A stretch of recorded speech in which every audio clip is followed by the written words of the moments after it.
Hello, hot messes, and welcome to day 2 of discussing Sheryl Sandberg's Lean In.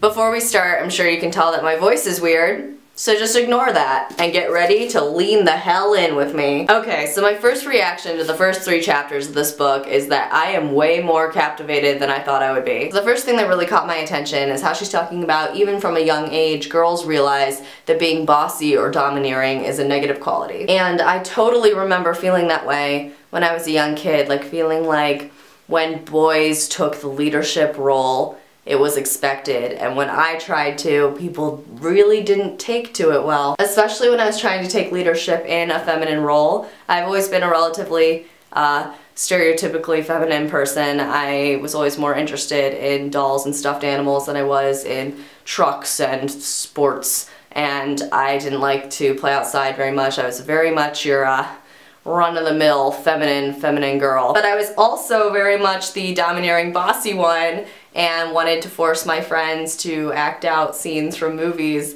and wanted to be in charge of planning the playing house. I wanted to be the mom and plan who had to be what. And I realized from a very young age that people didn't like that quality, but I didn't consider until I read this that that quality might actually matter, and that that dynamic that comes from playing house might actually transfer into my real career life. As Sheryl's talking about the issues of women having a hard time negotiating salaries or getting what they want because they feel like they're being less likable when they ask for things, I can really relate to that. I feel like I have much less experience than my brother or some of my male friends at asserting myself or just telling someone what I need, and that's because probably from the time I was playing house, I learned that that's a quality that gets people to pay less attention to you. And the funny thing about that is, even though I'm opposed to those insane gender roles that make women not want to be assertive, I still participate in them, because parts of reading this, I think she's being too pushy or a little bit too bossy to me even, which is exactly what I was just talking about. Like parts where she sort of insinuates that it's women's job to rise above everything and that we shouldn't be asking for help from people who are on top to help us rise. We should just be pushing forward with all the strength we have. Part of me resists that, and I think, what if I don't want to be a CEO? Like, what if I want to be a stay-at-home mom who works from home?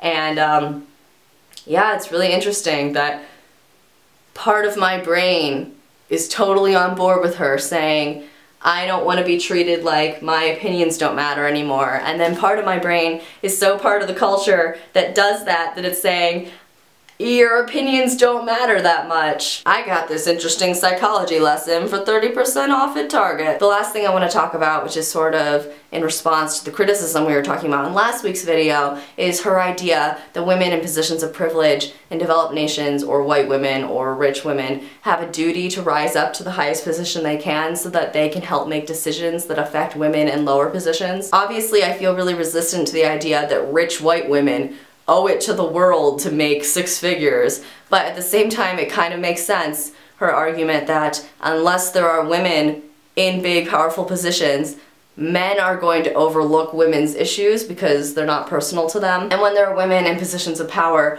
they're more likely to prioritize issues that affect women who have much less power and much less money. Of course, that's also in an ideal world where people care more about people below them than they do about buying another car. But I really like to believe that that's true, and it kind of motivates me to use the advantages I've been given to try and make life better for people who don't have those. So yeah, I was expecting to like this book because I have friends who like this book, but I was not expecting to get so pumped about it.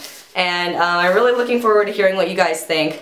I won't judge you at all if you're not pumped about it. I'm just curious. And for next Monday, I think it would be awesome if we read chapters 4, 5, and 6 and then came back and talked about them here. And yeah, so I'll see you guys next Monday. Oh yeah, and one more thing. Before next week, if you want to leave me a comment or write to me on our Twitter or Tumblr or anywhere else on the internet where you can find me, let me know how you feel about the whole issue of girls aren't allowed to be bossy, girls aren't allowed to be domineering. Is that something that you've seen in your life, or is that something that doesn't really apply to you? Is that something you felt growing up? Let me know.